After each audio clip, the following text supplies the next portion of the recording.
Olá, gente. Olha, aqui o velhinho outra vez. Eu quero pedir a você que não esqueça de dar o like, de se inscrever e compartilhar esse vídeo. Não deixe de assistir, porque você vai se surpreender com a mensagem de hoje.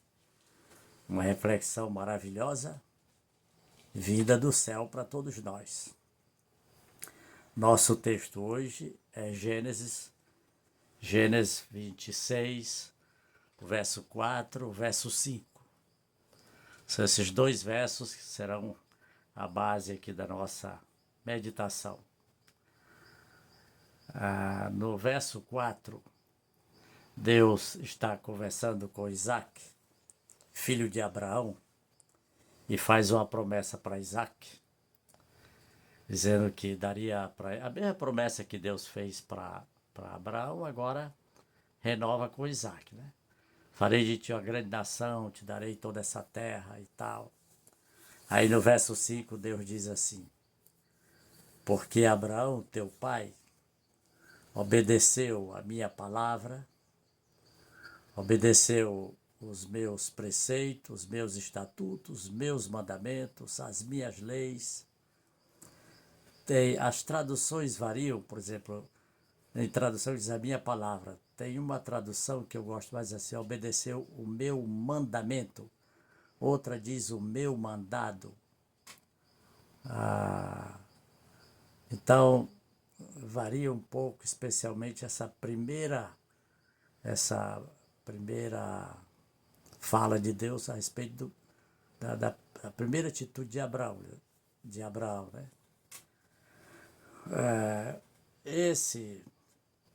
Para mim, a tradução melhor seria assim: obedeceu o meu mandamento. Porque o texto aqui fala de mandamento no singular e mandamentos no plural. Então, quando eu me deparei com essa passagem a primeira vez, eu parei, refleti, mas quanta coisa que Abraão obedecia. Minha palavra, a tradução que eu tenho aqui diz a minha palavra. Meus estatutos, meus preceitos, meus mandamentos e as minhas leis. Isso é muita coisa que Abraão. E interessante é que nesse tempo que Abraão obedecia todos esses detalhes da lei, não existia Bíblia, não tinha escritura. A escritura surgiu provavelmente uns 200 anos depois de Abraão. Então hoje eu vou me deter apenas na questão do estatuto. Algumas vezes eu tenho falado em igrejas sobre esse assunto e eu faço um teste. Eu faço uma pergunta assim sem comprometer muito o auditório, né? Porque fica um pouco indelicado. Então eu pergunto se alguém teria condições de explicar que da ideia de um estatuto desses que a Bíblia fala, né? E difícil, aliás, até hoje eu não encontrei ninguém para se atrever, talvez por medo de falar em público ou por não saber mesmo. A maioria não sabe. Primeira coisa que nós temos que entender é que a palavra estatuto vem da mesma raiz da palavra Estado. Quer dizer, estatuto é lei do Estado, regulamento de um Estado, né? Todo Estado tem seus regulamentos, municípios, etc. Existem, inclusive, regulamentos, estatutos, que são universais, né? Ele é igual em toda parte. Por exemplo, os regulamentos de trânsito, as leis de trânsito, elas são universais. O sinal verde, amarelo, vermelho, é igual em qualquer parte do mundo, né? Essa sinalização horizontal das estradas também é igual no mundo inteiro. Mas são estatutos. Então ficou fácil para nós agora começar a identificar o que é estatuto, né?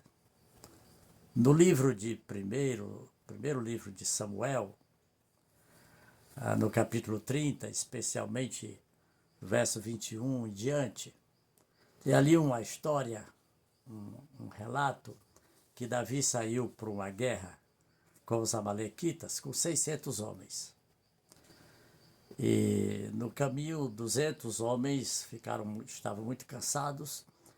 Davi dispensou aqueles 200 homens, que eles ficassem ali descansando, e ele foi à guerra apenas com os 400 e ganhou a batalha.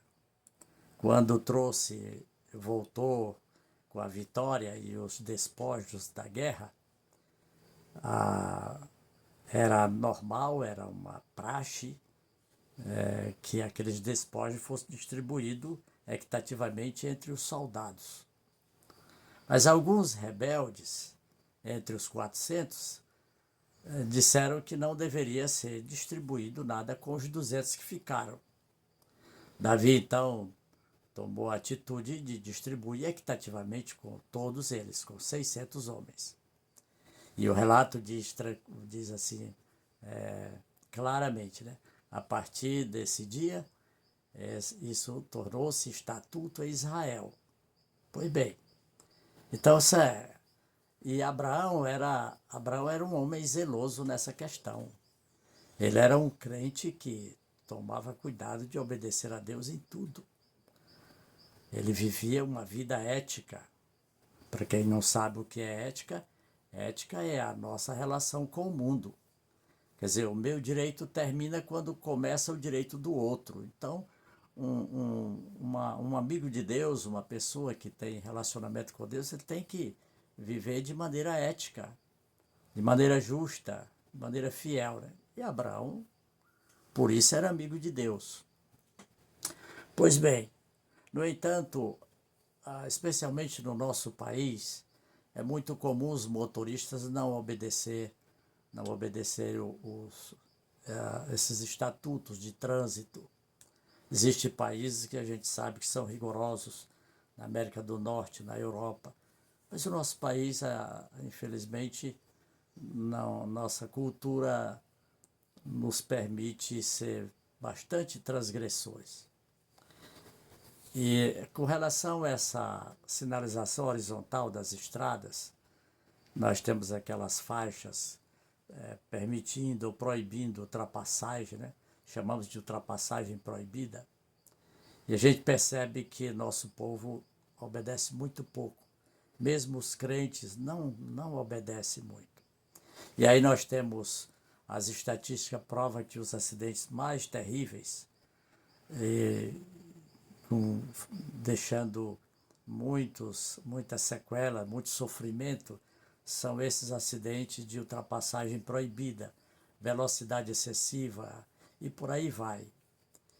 Depois ainda existe outra questão. Quando isso acontece, por culpa de um ou de outro, muitos inocentes morrem ou ficam aleijados, ficam inválidos, e a tendência de alguns é colocar a culpa em Deus.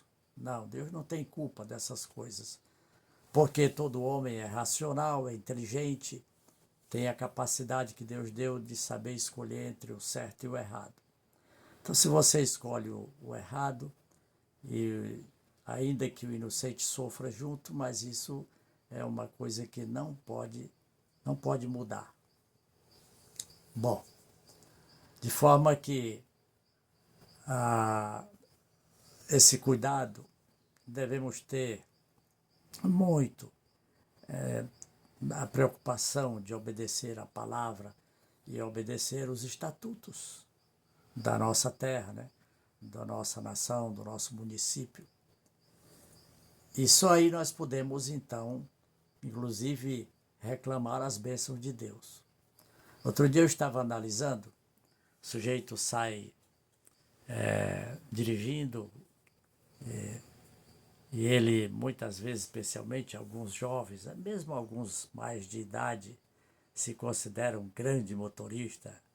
Ele acha que ele é um motorista de Fórmula 1. E de repente ele se depara numa passagem dessas, de ultrapassagem proibida, acidenta-se e morre.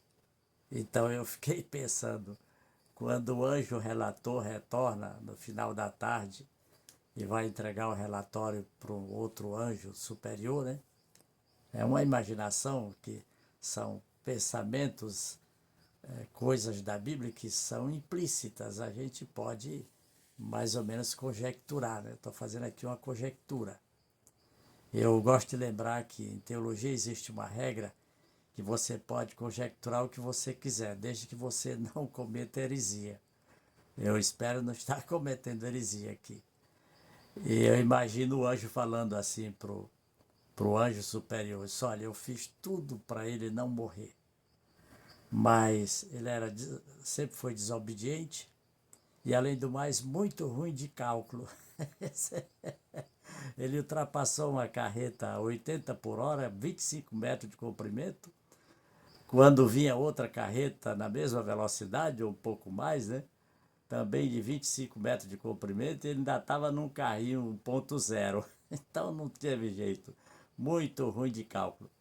E eu me lembro agora, para encerrar aqui, que o Salmo 32, o verso 9, diz assim: não seja burro, porque isso é burrice. É, você pode aproveitar e ler esse Salmo 32, verso 9, né? Não seja como os cavalos ou como as mulas que precisam de cabresto. Quer dizer, só vai assim no cabresto ou na taca, né? Não, portanto, é pecado ser burro. Todos nós temos a responsabilidade de ser inteligente.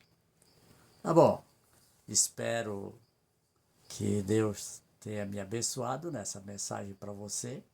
Eu tenho confiança.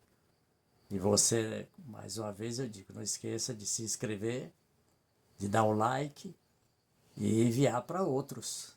Quem sabe se você não vai salvar muitas vidas. Um abraço e até o próximo vídeo.